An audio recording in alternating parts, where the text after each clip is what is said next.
speelt haar gezicht verloren. Levinas schrijft: God heeft het kwaad bemind. Dat is misschien, het zij met oneindig respect gezegd, het meest huiveringwekkende visioen van dat christendom. Het maakte de andere mens tot de ongewenste vreemdeling bij uitstek.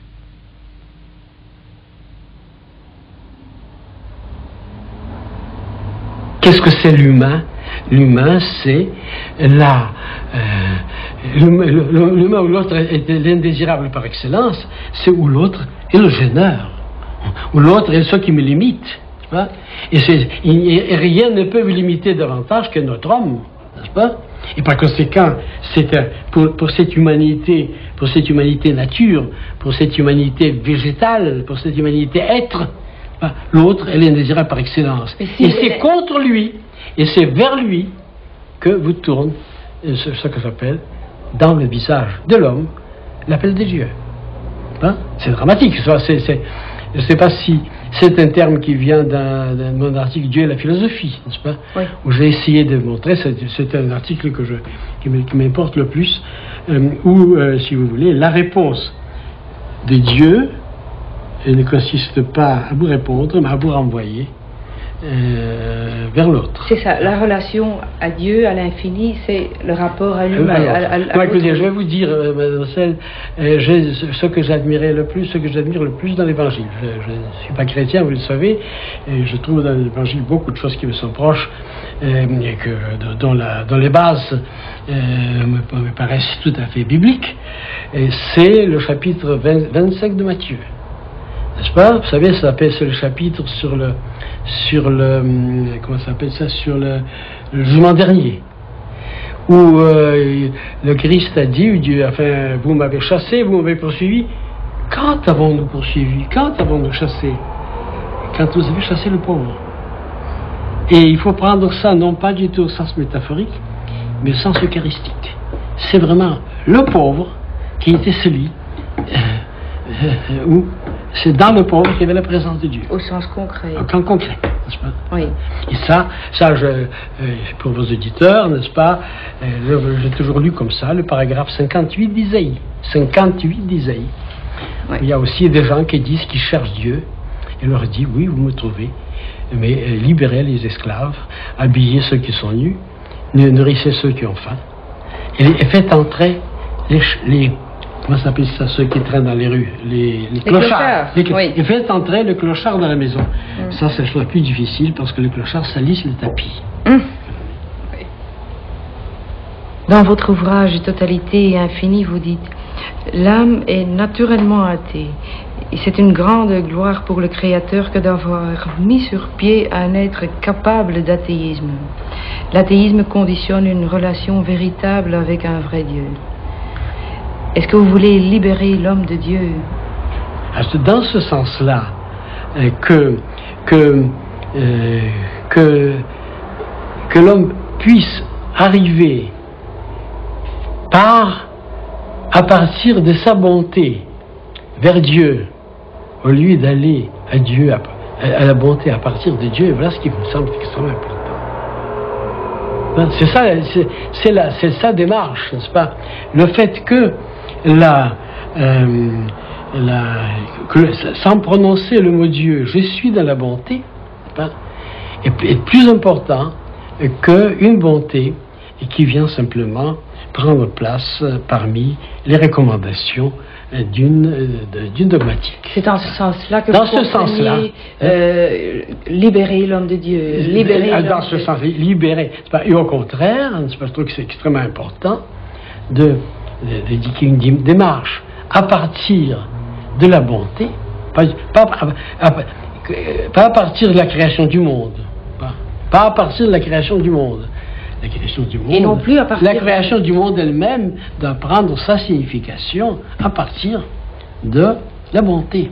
Oui. Je vais vous dire, n'est-ce pas, puisque vous êtes tout de même pas étranger aux choses religieuses, c'est une vieille croyance rabbinique, n'est-ce pas, mais qui se veut tirée de la Bible, et que le monde subsiste, parce que le monde est créé par l'éthique, par la Torah. Vous comprenez? Que si vous voulez, que le fameux mot Breshit, au commencement, Dieu a créé, que le mot Réchit signifie l'éthique, ou si vous voulez, la Torah.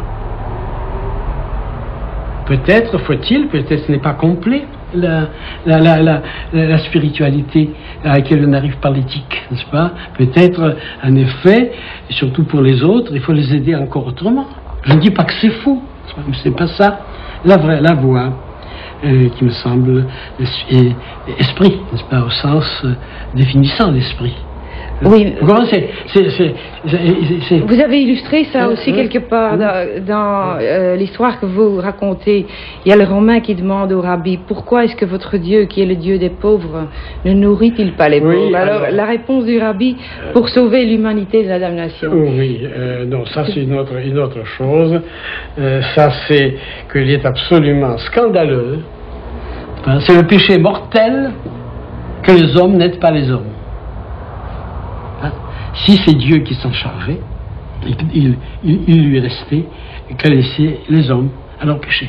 D'accord, mais on peut quand même reprocher ça aux églises qui ont toujours fait un Dieu qui récompense, qui sanctionne. Écoutez, je ne contente pas les églises, n'est-ce pas? Ils ont beaucoup à faire. Ils sont tout un tas de problèmes en plus. Mais pour moi, ce n'est pas le commencement de la spiritualité. C'est vrai, hein? On ne peut pas. Il y a tant de livres importants que l'Église commente et qu'elle répand, n'est-ce pas?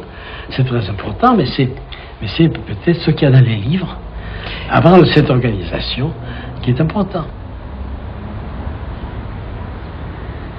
Iedere mens is ter wereld gekomen om de ander te redden. Is het daarom niet tragisch en komisch tegelijk dat die mens, dat aan de vernietiging prijsgegeven wezen, zichzelf beschouwt als doel van de wereld?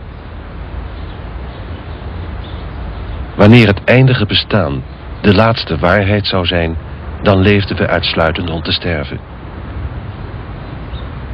Maar als we de goddelijke sporen ontdekken van de ander die ons aanziet, dan hoeven we niet te wachten op de dag des oordeels.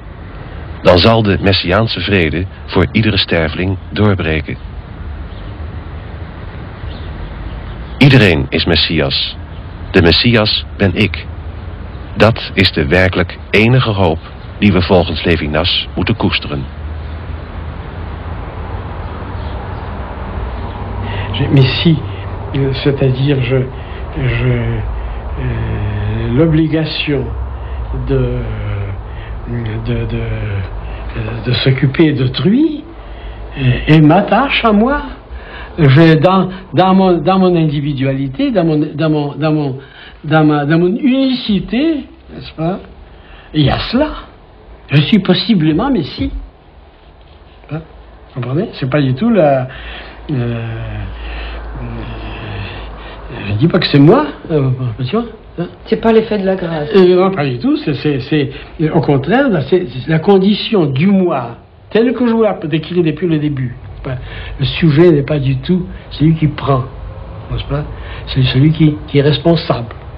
C'est cette responsabilité universelle, que l'univers pèse sur moi, que c'est mon existence, je suis otage, je suis expiation, je suis l'expiation, je suis choisi pour ça, je suis élu pour ça, et que ça, mon unité, mon unicité, si vous voulez, c'est ça que j'appelle Messie. Vous comprenez?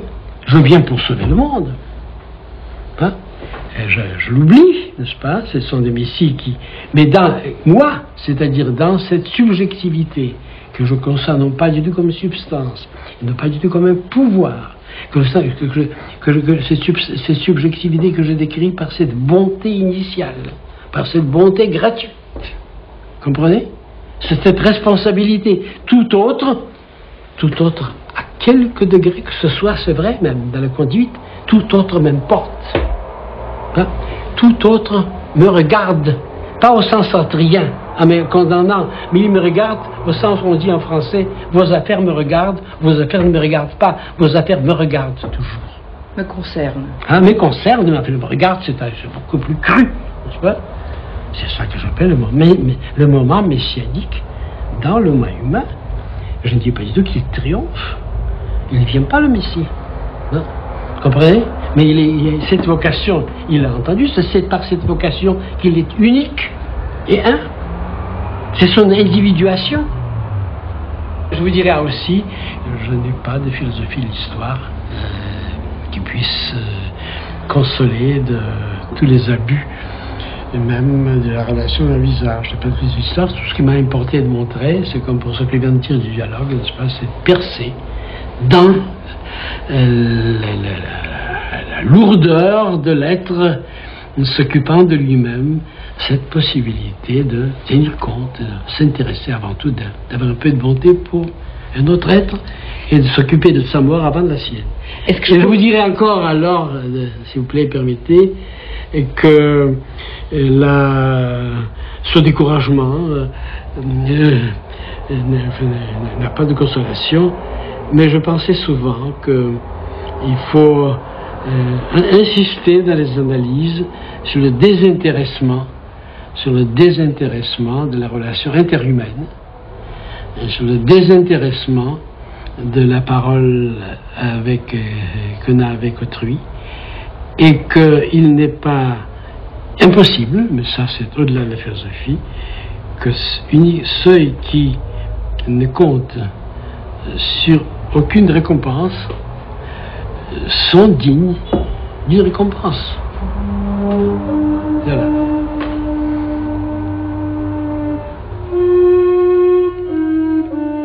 In zijn boek Het menselijk gelaat schrijft Levinas: het Jodendom verenigt de mensen in een ideaal van aardse gerechtigheid, waarvan de Messias de belofte en de vervulling is.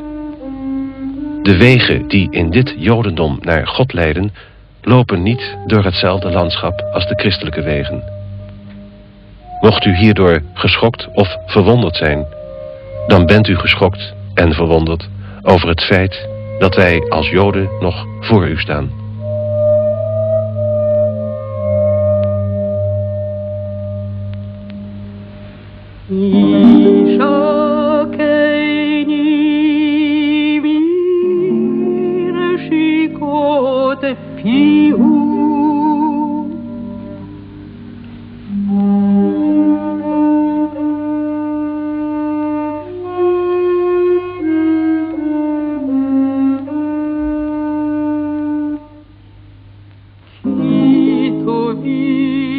Mă dor de hamia